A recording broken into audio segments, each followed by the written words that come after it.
Hey, welcome back to our continuing series of lectures on Monopoly. And actually, this lecture, while we put it under the Monopoly heading, takes a slightly different turn. It's about price discrimination. Price discrimination isn't limited to just monopolies. However, a perfectly competitive firm can't price discriminate. So we do put it here. It seems to fit in. We'll discuss a little bit in a moment what conditions are required for this, but first, need a definition. Price discrimination, it's the practice of a seller charging different prices for the exact same product, and these different prices are not influenced by cost differences. So if you had an adult t-shirt and a kid's t-shirt that had exactly the same color, same design, well, you could see the adult took more fabric, right? There might be some cost differences there. What about an adult movie ticket, though, to a child's movie ticket? Well, it's the same seat, right? It's tough to think that there's any cost differences. Each time you have somebody sitting in the exact same seat, somebody's paying more, somebody's paying less, right? Adult tickets are usually more than children's tickets. That's an example of price discrimination. Anytime you have discounts really for children or senior citizens, those would be that would be price discrimination. So like seniors get free coffee or a 10% discount on their food. Matinee pricing for movies is also, right? The time of day you see different pricing for the exact same product. It's not justified by a cost difference, right? Same movie. The reason, of course, for that is there's a demand difference, right? People in the day, there's less demand to go see a movie during the day. A lot of people are working. Well, because of that, it's smart for a firm that has some pricing power to lower their price for a matinee. One of the biggest examples of a price discriminator actually is something you should all be very familiar with, and that's the higher education system. Colleges and universities are huge price discriminators. They get all sorts of information on what your willingness to pay is and your desirability to other schools. Based on that, they'll make some offer, right? Susquehanna's list prices, whatever it is. But a lot of people get different financial aid packages, and that's really a form of price discrimination. So what are the conditions we need to price discriminate? There are three. First, you need to be a price maker, right? Downward sloping demand curve. If you're a perfectly competitive firm, you have no power to control your price. So that one's pretty obvious, right? You need to face a downward sloping demand curve, but it's more than that. Not only do you need to face a downward sloping demand curve, but you need to be able to distinguish consumers who are willing to pay different amounts on that demand curve.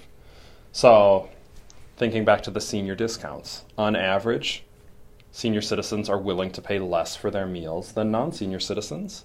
So it's a form of price discrimination. They charge senior citizens less, everybody else a little bit more. Families with children, as far as going to the movie, may on average probably have less disposable income, so they give a slight discount to children to enter into a movie. Colleges and universities get a whole host of information on you, so they have really good information on your willingness to pay to come to a particular university. The third one, the consumers can't arbitrage you if you're a firm. So arbitrage is the process of making risk-free money. It's often thought of in the terms of currency markets, like you'd buy one currency and then you'd sell it immediately at a higher price on a different market, right? And you've made risk-free money. So Perkins, right? If they offer 10% off on a senior plate, it's going to be tough to arbitrage that, right? A senior citizen can't go buy that and then say, I got 10% off. I'll sell you this plate for 5% off, right? It's just, in theory, they could try it, but they're going to get kicked out really fast from Perkins or be asked not to come back. Colleges and universities, right? If student A gets a financial aid offer that's really great, they can't give it to student B, right? There's no way to arbitrage that.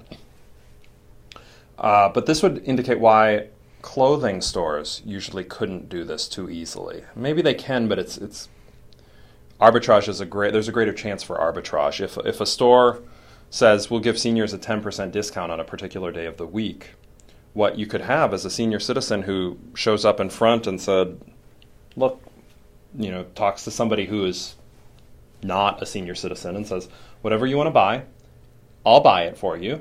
You pay me 5% more than the price I pay. You will be saving 5%. I'll be paid 5% for my time. We both win. Right? In theory, that's a way to make risk-free money. That's why you don't see senior discounts on the internet. Right? If there are senior discounts on the internet, you just find a parent or grandparent to go ahead and buy that for you. You pay them, you both make money. So customers can't engage in arbitrage in order for price discrimination to work. So the characteristic in price discrimination is the willingness to pay, right? That's how you discriminate. And discrimination has a very negative connotation. But to be discriminating means you make judgments about somebody, some characteristic. It doesn't have to be on race or gender. It can be on willingness to pay. Schools discriminate based on the grades that students have. Some students don't get into Susquehanna University because of their grades, because we discriminate against people with low grades. Price discrimination is discriminating based on the willingness to pay. So what's the benefit or the drawback of price discrimination? Well, this is our chart of a monopolist, right? Marginal revenue equals marginal cost is where the monopolist chooses that level of output, prices at the monopoly price, consumer surplus, monopoly profit, and a deadweight loss. Perfect price discrimination is the process of selling the product to a different price to every consumer along the demand curve. Well, if you could do that, then every single consumer is paying this amount. All of the area captured as profit, there's no deadweight loss, and the quantity is where it should be. So it's more efficient in terms of lack of a deadweight loss. There's other types of price discrimination, like the matinee movie pricing, right? You're not charging every consumer a different price. You just have slightly different prices based on people who have slightly different demand curves. It would ensure more total surplus than one monopoly price on its own. Is this unfair? Right, unfair is normative, so it's not going to be a test question. Is price discrimination unfair? I would expect different opinions. The thing to note, though, price discrimination does generally create higher total surplus than a monopoly and can even maximize total surplus. And we just did a graph of the surplus under perfect price discrimination.